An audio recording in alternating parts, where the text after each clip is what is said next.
ऐ माता, तेरी ममता का श्रेय अपार है। तू है तो सबका जीवन आबाद है। महफूज हूँ मैं तेरी कोख में, परंतु इस मतलबी दुनिया ने छीना सबके जीने का अधिकार है। ऐ माता, तेरी ममता का श्रेय अपार है।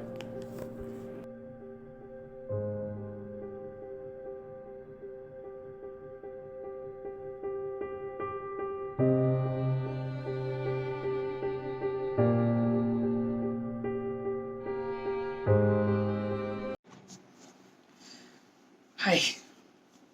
इस बार बहुत सोशल इशू पे बात करने की सोची मैंने। रोज रोज तो होता है, ठीक है। और स्त्री का रोस्ट पार्ट 2 आएगा, टेंशन नहीं है। अगले हफ्ते आएगा क्योंकि अभी मैं थोड़े काम में हूँ। तो ये कहना था, इस धरती पे ना हर एक जीवित वस्तु को जीने का उतना ही हक है जितना हम मनुष्य को है।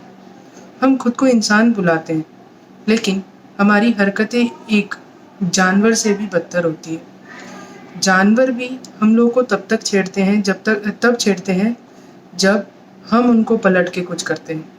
सिर्फ जानवर क्यों, हम अगर अपनी धरती माता, नेचर मदर, हाँ, उसको लेके चले तो वो भी तो वैसे ही है। इतने सालों से हमने उस पर न्यूक्लियर अटैक्स किए, टेररिस्ट आए दिन बॉम्ब फोड़ते हैं, फिर कुछ भी होता रहता है। हम लोग कहीं भी जाके खुदाई करके बिल्डिंग चालू कर दिए, बनाना ब्रिज बनाना चालू कर दिए, डैम बनाना चालू कर दिए।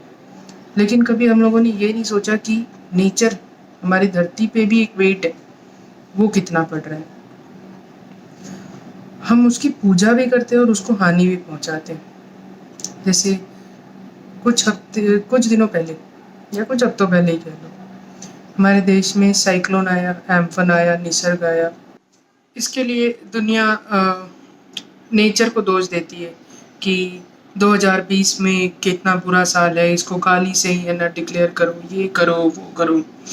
लेकिन मेरा एक सवाल है, क्या इस कलेश के पीछे हम लोग का हाथ नहीं है?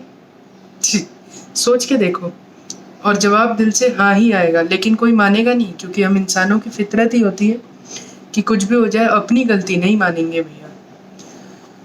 ठीक उसी प्रकार 2-3 हफ्ते पहले केरला में एक प्रेग्नेंट एलिफेंट को पाइनएप्पल में क्रैकर्स डाल के मार दिया गया। मतलब बेवकूफ़ है वो इंसान या इंटेंशनली किया है, ये मुझे नहीं मालूम। लेकिन पाइनएप्पल में क्रैकर्स कौन डालता है? तो इसी बात पे कुछ लोगों का सवाल आ सकता है कि तुम भी तो नॉन वेजिटेरियन हो, नॉन वेजिटेरियन लोग भी तो, है ना, काट के खाता है, ये करता है वो करता है। तो भाई, हिपोक्रेट मुझे बनने आता है नहीं। तो एकदम सीधी बात है कि जब हम लोग, मैं मुर्गा मुर्गी खाने में ही, मतलब मुर्गा मुर्गी ही ज़्यादातर आगे बढ़ता है। तो अगर हम लोग देखने जाए, मुर्गा कभी ओव्यूलेट नहीं करता, ठीक है। और दुनिया में इकोसिस्टम नाम की भी चीज़ होती है। हाथी को मार के कौन सा इकोसिस्टम बचा रहे हो? तो एक मुर्गे को मारना और एक प्रेग्नेंट हाथी को मारने में ज़मीन और आसमान का अंतर नहीं बोलेंगे। एक पढ़े लिखे सो कॉल्ड सोशलाइज्ड इंसान और एक अनपढ़ लेकिन भद्र इंसान में जो अंतर है, उतना ही अंतर इस सिचुएशन में था या है। मुर्गा भाग देता है, ठीक है, हाथी भाग नहीं देता। जब मुर्गियों को काटते हैं तो वो नॉन ओव्यूलेटिंग पीरियड में होता है, और आई गेस उस टाइम पर बच्चे नहीं होते हैं। जिन लोगों ने बायो पढ़ी है वो लोग को पता होगा, या फिर आजकल तो सबको सब कुछ मालूम होता ही है। लेकिन माँ बनी हाथी, 15 साल की थी हाथी, बस हाथी नहीं, लिंग में थोड़ा गड़बड़ है, बट हाथी नहीं। फिर चलो एक एग्जाम्पल लेते हैं, छोटा सा एग्जाम्पल है, चीज़ों को समझो कि अगर उस हथीनी की जगह पर आप, मैं या किसी की भी मम्मी होती या माँ होती, और उनको उनके साथ एग्जैक्टली सेम चीज़ किया जाता, पटाखों वही कोई खाने का सामान दे दिया जाता, तब क्या करते? तब गुस्सा आता, खून खौलता, जस्ट बिकॉज कि एक हथीनी बेजुबान है तो तुम उसको कुछ भी करोगे। मैं ये नहीं कहती कि ये काम जिस आदमी ने किया है उस आदमी को पकड़ो, जेल में डालो, उसके ऊपर कार्रवाई करो, ये करो, वो करो, नहीं। पर ऐसा करने वाले और उस आदमी को ढूँढो, बिल्कुल ढूँढो। इसमें समय बर्बाद नहीं होगा। और उससे सिर्फ एक सवाल, एक नहीं, 2 सवाल पूछो। पहला सवाल ये कि क्या हम उस बेज़ुबान जानवर को दर्द देकर खुश हैं?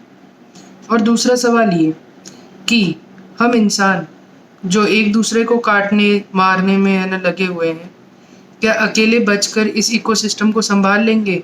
एक चेन होता है, फूड चेन, उसको हम लोग सँभाल लेंगे? हुँ, तो दिल से कुछ जवाब आया होगा मेरे सवालों का। उस पर दुखी मत हो, दुखी होके कोई फ़ायदा नहीं है। क्या कर सकते हैं? पर्सनली मुझे भी जानवरों से बहुत डर लगता है, बहुत ज़्यादा, मतलब बहुत ज़्यादा। क्योंकि कॉलेज टाइम पे अब मेरा एग रोल खा लेगा कोई या कोई खाना खा लेगा तो जानवरों से डर तो लगेगा ही कि अपना खाना बचाना है पहले। By the end of the day इंसान ही हूँ।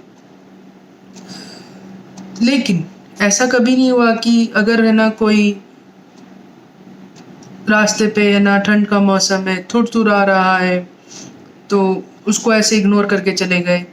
या बीच में लॉकडाउन हुआ था तो गाय वगैरह को खाना नहीं मिल रहा है तो उसको भूखा छोड़ दिया, ऐसा नहीं किया। उसी तरीके से सब कोई यही कर सकता है कि है ना जहाँ पे ज़रूरत पड़े वहाँ पे जाके मदद करो, जहाँ पे ज़रूरत नहीं वहाँ पे मदद मत करो।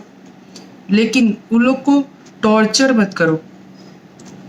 मैं एक्टिविस्ट नहीं हूँ, मैं नॉर्मल इंसान हूँ, आप लोग भी हो। लेकिन हम सब अगर एक साथ मिलकर उन लोग की मदद करें, तो फिर आई गेस कुछ तो मदद होगी।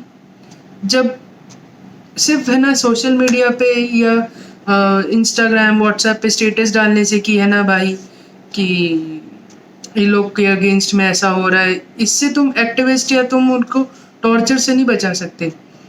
कोई अगर धुतकार रहा है किसी को, तुम उसको अगेंस्ट में जाओ, उसको बचाओ। यही है ना, इसी से हम लोग बचा सकते हैं, ऐसे होने से आगे।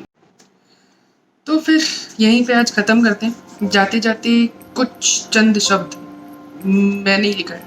पसंद आ जाए तो लाइक कर देना, वरना कमेंट के लिए तो मैं हूँ ही, डिसेबल नहीं करके रखा है।